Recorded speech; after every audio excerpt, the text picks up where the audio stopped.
Court में लगे लक्ष्मी पर आरोप। जी हाँ दोस्तों, भाग्य लक्ष्मी के आने वाले धमाकेदार एपिसोड में जब कोर्ट की सुनवाई होगी तभी नीलम अदालत में अपने वकील से बात करेगी कि हमें कैसे भी करके पारो चाहिए, आप कुछ भी करिए लक्ष्मी के साथ और लक्ष्मी पर कैसे भी आरोप लगाएं, लेकिन पारो की कस्टडी सिर्फ हमारे पास आनी चाहिए। जिसे सुनकर तभी वकील नीलम को कहेगा कि आप बेफिक्र रहिए, समझ लो कि पारो आज आप ही की कस्टडी में होगी। और तभी जब लक्ष्मी कोर्ट में आएगी और एक तरफ नीलम का परिवार और ऋषि होंगे तो दूसरी ओर लक्ष्मी और उसका परिवार उसकी चाची आएंगी। तभी ऋषि कोर्ट में लक्ष्मी के पीछे बैठ जाएगा, जहाँ पर जब जज साहब कोर्ट की सुनवाई शुरू कर देगी और नीलम का वकील खड़ा होगा और कहेगा कि लक्ष्मी की बेटी पारो के पिता मिस्टर ऋषि ओबेरॉय हैं, इसलिए अपनी बेटी पे हक पिता का भी होता है। तभी लक्ष्मी की वकील खड़ी होकर कहेगी, योर ऑनर, अपनी बेटी पर या अपने बच्चे पर सबसे पहला हक माँ का होता है। तभी यह सुनकर नीलम का वकील कहेगा, एक पिता का भी हक होता है, माँ का काम क्या है, उसने तो सिर्फ बच्ची को जन्म दिया है। जिसे सुनकर लक्ष्मी को गुस्सा आ जाएगा और लक्ष्मी गुस्से से नीलम के वकील को कहेगी कि आपको शर्म नहीं आ रही माँ के नाम को इस तरह बदनाम करने में, अपने बच्चे को 9 महीने तक पेट में रखकर जन्म देती है माँ, और मैंने तो अपनी बेटी पारो को अकेले पाला है। तभी वकील कहेगा, क्योंकि आप छोड़कर चली गई थी। जिसे सुनकर तभी लक्ष्मी कुछ बोल नहीं पाएगी और तभी जज कहेंगे, order order, Mrs Lakshmi ji, आपको जो कुछ भी बोलना है यहाँ कनकरे में आकर बोलिए। तभी जब लक्ष्मी कनकरे में आएगी और सच बोलने की शपथ लेगी और कहेगी कि मैं जो कुछ भी कहूंगी सच कहूंगी, सच के अलावा कुछ नहीं कहूंगी।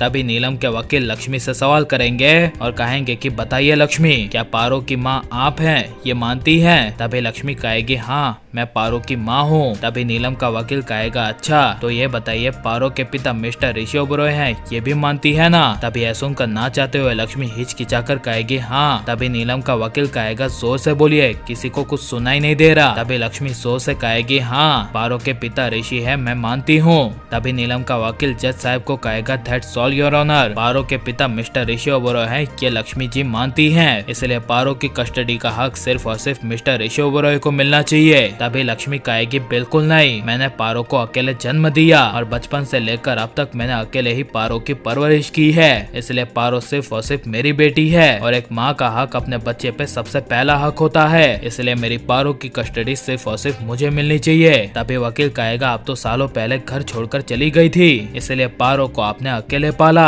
बताइए ये सच है कि नहीं है? सालों पहले आप घर छोड़कर गई थी क्या नहीं? तभी लक्ष्मी कहेगी, आप ये कैसी बातें कर रहे हैं, आप तो ये कह रहे हैं कि मैं धोखा देकर चली गई थी। तभी वकील कहेगा, हाँ हाँ वही, बताइए आप घर छोड़कर गई थी क्या नहीं? तभी लक्ष्मी घर छोड़ने वाली बात को एक्सेप्ट करती हुई हाँ कह देगी और फिर कहेगी, इसके पीछे वजह थी। तभी नीलम का वकील कहेगा, that's all your honour, Mrs Lakshmi पिता के होने के बावजूद अपनी मर्जी से पारो को लेकर घर छोड़कर चली गई थी, और वो भी तब जब लक्ष्मी प्रेग्नेंट थी, और लक्ष्मी ने तब खुद किसी को नहीं बताया कि उसके पेट में ओबेरॉय का वारिस है। तभी यह सुनकर लक्ष्मी कुछ बोल नहीं पाएगी, जहाँ पर तभी कोर्ट में कनकरे में ऋषि को बुलाया जाएगा और नीलम का वकील ऋषि से पूछेगा कि मिस्टर ऋषि ओबेरॉय बताइए, सालों पहले लक्ष्मी घर छोड़कर अपनी मर्जी से गई थी ना? तभी यह सुनकर ऋषि हाँ कह देगा और वकील लक्ष्मी पर भगोड़ी का आरोप लगा देगा, और लक्ष्मी पर आरोप लगेंगे तो आपको कैसा लगेगा, और पारो की कस्टडी किसे मिलनी चाहिए, लक्ष्मी को या फिर ऋषि को, या दोनों को? हमें कमेंट में जरूर बताएं और हमारे चैनल को सब्सक्राइब करें।